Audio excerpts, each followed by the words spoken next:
बोलती पोथी में आपका स्वागत है। आज हम संस्कृत साहित्य के एक महान महाकाव्य कालिदास रचित रघुवंशम की दुनिया में चलेंगे। ये कहानी है एक राजवंश की, उसके बनने, चमकने और फिर ढल जाने की। कालिदास अपने महाकाव्य की शुरुआत इसी प्रार्थना से करते हैं। सोचिए, ये सिर्फ एक आशीर्वाद नहीं है, बल्कि ये उनके पूरे काम का सार है। वो चाहते हैं कि उनके शब्द और उनका मतलब ऐसे जुड़ जाएं जैसे शिव और पार्वती। यही तो एक महान कवि का लक्ष्य होता है।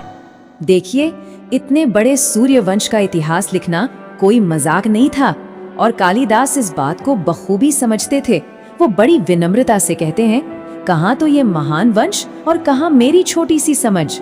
वो अपनी तुलना एक छोटी सी नाव से करते हैं जो विशाल समंदर पार करने चली है। यही विनम्रता इस महाकाव्य को और भी महान बना देती है। तो कहानी शुरू होती है इस वंश के पहले महान राजा दिलीप से। उनके काम ही इस राजवंश की नींव बनेंगे, उसके मूल्य तय करेंगे। राजा दिलीप एक आदर्श राजा थे, मतलब उनके राज में सब कुछ बढ़िया था, प्रजा खुश, परंपरा का पालन होता था। लेकिन उनकी अपनी जिंदगी में एक बहुत बड़ी कमी थी, उनके कोई संतान नहीं थी। और यहीं से इस महाकाव्य की पहली और सबसे बड़ी परीक्षा शुरू होती है। और दिलचस्प बात यह है कि राजा के इस दुख की वजह कोई बाहरी दुश्मन नहीं था, बल्कि उनकी अपनी ही एक भूल थी। ऋषि वशिष्ठ ने उन्हें बताया कि उन्होंने अनजाने में दिव्य गाय सुरभि का आदर नहीं किया था और उसी का श्राप वो भुगत रहे थे। अब देखिए, इसका समाधान कोई बड़ा यज्ञ या युद्ध नहीं था, बल्कि निस्वार्थ सेवा थी। ऋषि ने राजा को सत्ता के अहंकार से दूर विनम्रता का रास्ता दिखाया। उन्हें कहा गया कि वो नंदिनी नाम की गाय की सेवा करें। वो चले तो पीछे चलें, वो रुकें तो रुक जाएं और हर खतरे से उसकी रक्षा करें। ये शक्ति की नहीं, भक्ति की परीक्षा थी। और फिर वो दिन आता है जब दिलीप की भक्ति का असली इम्तिहान हुआ। एक शेर ने नंदिनी पर हमला कर दिया। राजा अपनी पूरी ताकत के बावजूद हिल भी नहीं पाए, मानो किसी ने उन्हें बांध दिया हो। तब बिना एक पल सोचे वो शेर से कहते हैं, इस गाय को छोड़ दो, इसके बदले मुझे खा लो। और बस यही वो पल था। वो शेर असली नहीं था, वो तो एक माया थी, एक परीक्षा। राजा दिलीप के इस निस्वार्थ त्याग ने, उनके धर्म ने ये साबित कर दिया कि वो एक पुत्र के पिता बनने के लायक हैं। नंदिनी ने प्रसन्न होकर उन्हें एक पुत्र का वरदान दिया और इसी के साथ रघुवंश की नींव रखी गई। तो दिलीप ने तो नींव रख दी। अब चलिए देखते हैं कि इस नींव पर कैसी शानदार इमारत खड़ी हुई। दिलीप के बाद उनके वंशजों ने इस विरासत को बहुत आगे बढ़ाया। दिलीप के बेटे हुए रघु, और वो इतने पराक्रमी थे कि वंश का नाम ही उनके नाम पर रघुवंश पड़ गया। अगर हम देखें तो जहाँ दिलीप की शक्ति उनकी भक्ति और सेवा में थी, वहीं रघु की शक्ति उनके पराक्रम और उदारता में थी। उन्होंने दिग्विजय किया, यानी चारों दिशाओं में जीत हासिल की। रघु की उदारता का एक किस्सा तो बहुत ही मशहूर है। एक बार एक छात्र कौत्स गुरु दक्षिणा देने के लिए धन मांगने आया।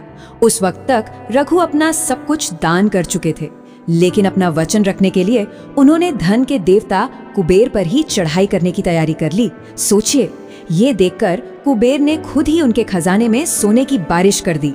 रघु के बाद उनके बेटे अज ने इस परंपरा को और आगे बढ़ाया। वो एक वीर योद्धा तो थे ही, एक बहुत अच्छे प्रेमी भी थे। उन्होंने राजकुमारी इंदुमती का स्वयंवर जीता और बाकी सभी राजाओं को हराकर उन्हें अपनी रानी बनाया। कह सकते हैं कि इस समय ये वंश अपने गौरव के शिखर पर था। और अब हम पहुंचते हैं वंश के उस शिखर पर जहां से सबसे प्रसिद्ध कहानी शुरू होती है, राजा राम का युग। उनका राज इस वंश के गौरव का सबसे ऊंचा शिखर था, लेकिन यहीं से दुख की परछाई भी पड़नी शुरू हो गई थी। राम की कहानी तो हम सब जानते ही हैं। वो विष्णु के अवतार थे, उन्होंने रावण को हराया और वो एक आदर्श राजा थे। लेकिन कालिदास हमें उनके जीवन का एक और पहलू दिखाते हैं। एक राजा के तौर पर उनका वो कठोर फैसला, जब उन्होंने सिर्फ अपनी प्रजा के कहने पर अपनी पत्नी सीता का त्याग कर दिया। ये गौरव और दुख का एक बहुत ही शक्तिशाली मेल है। राम के बाद कहानी खत्म नहीं होती। कालिदास हमें वंश के शिखर से लेकर उसके पतन तक का पूरा सफर दिखाते हैं। राम के बाद के राजा धीरे धीरे अपने पुरखों के आदर्शों को भूलते गए, विलासिता में डूब गए और आखिरकार इस महान वंश का अंत हो गया। तो सवाल ये उठता है कि ये सिर्फ राजाओं की कहानी है या इससे कुछ ज्यादा है। ये महाकाव्य आज भी हमें क्यों इतना कुछ सिखाता है? चलिए इसके पीछे छपे संदेशों पर एक नजर डालते हैं। रघुवंश हमें 3 बहुत जरूरी बातें सिखाता है। पहली, एक आदर्श राजा का कर्तव्य क्या होता है, जिसे धर्म कहते हैं। दूसरी, इंसान और प्रकृति के बीच का गहरा रिश्ता।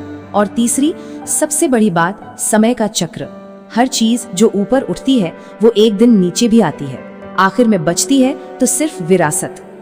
जी हाँ, रघुवंश सिर्फ इंसानों की कहानी नहीं है, ये प्रकृति के सम्मान की भी कहानी है। चाहे राजा दिलीप का एक गाय की सेवा करना हो या राम का जंगल में रहना, कालिदास हमें बार बार ये दिखाते हैं कि हमारी भलाई तभी है जब हम प्रकृति के साथ तालमेल बिठाकर चलें।